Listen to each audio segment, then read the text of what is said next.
Hello, good morning. Happy to be here. Happy to feel the vibe of this event.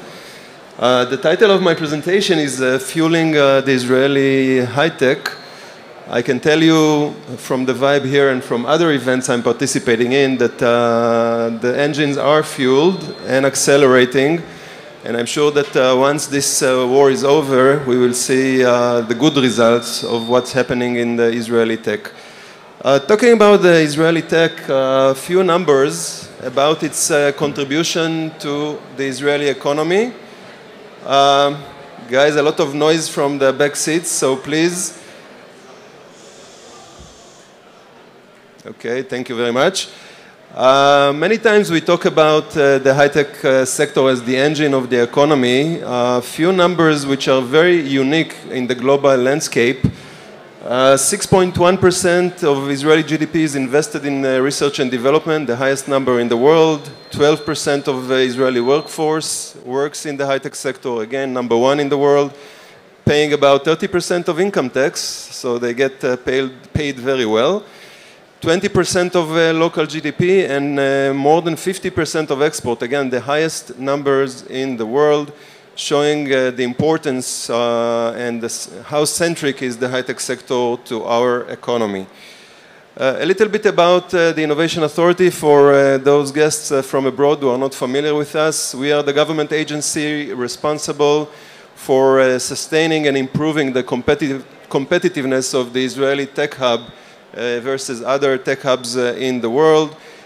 We fund startups and growth companies, R&D projects which are very disruptive, risky, and the private sector cannot invest by itself.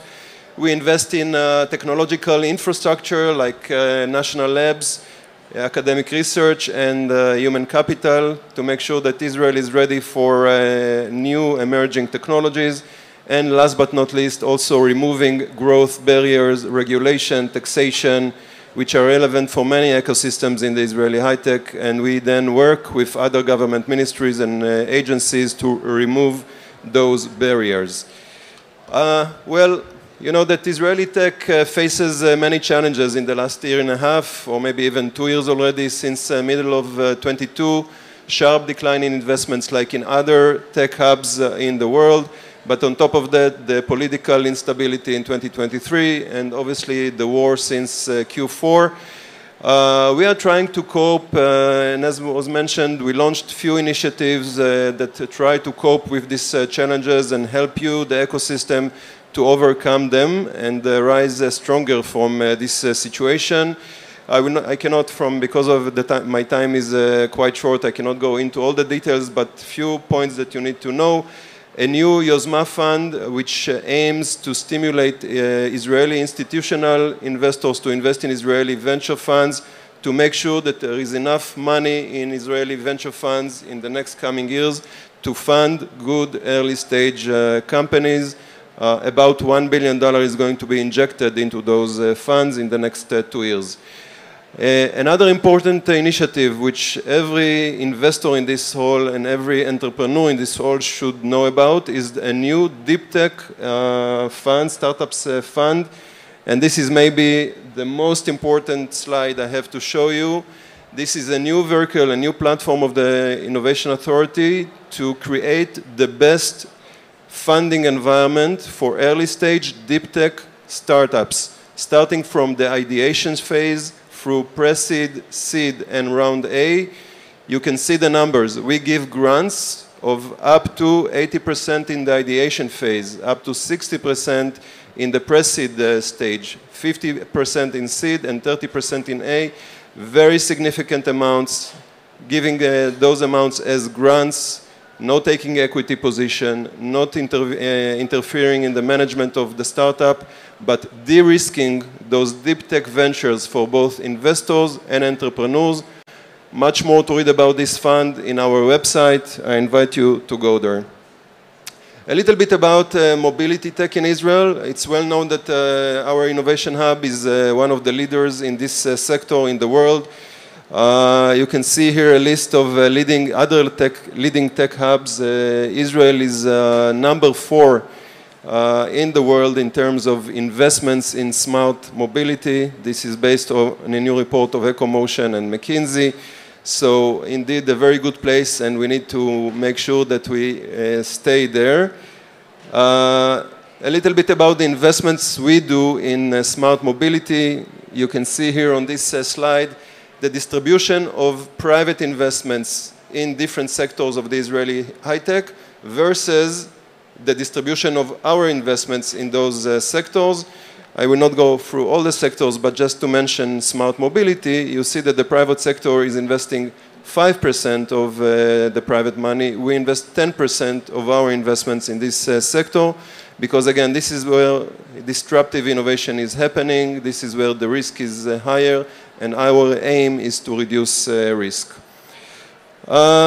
Few other tools that you should be aware of if you are running a venture in the smart mobility space. So I've mentioned already the new Deep Tech Startups Fund, but also other opportunities for funding from our different funds. Again, all the details are in the website. Applied research, so even if you are a growing company, a large company, and you want to research for a new technology that will uplift your coming products and sales, you can get funds from us. Pilot sites and databases. I will not mention a few initiatives during the last years of opening databases for transportation and also opening up pilot sites for you so you can run and test your products before you go to the global market. Maybe I will mention a big sandbox for drones that is operating in Israel already for 3 years. And I believe that today Israel is probably the most advanced place for drones in the world.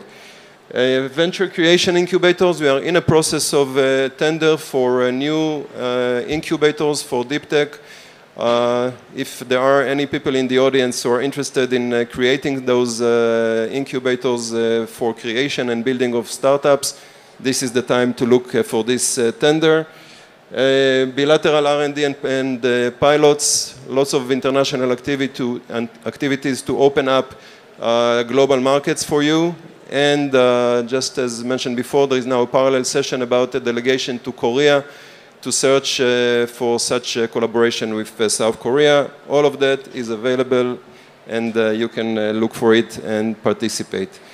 So to sum up my piece of this event, I think this is our collective vision as an industry that Israel remains a leading force in the tech mobility or mobility tech innovation for safer, cleaner, and smarter transportation worldwide. So thank you very much.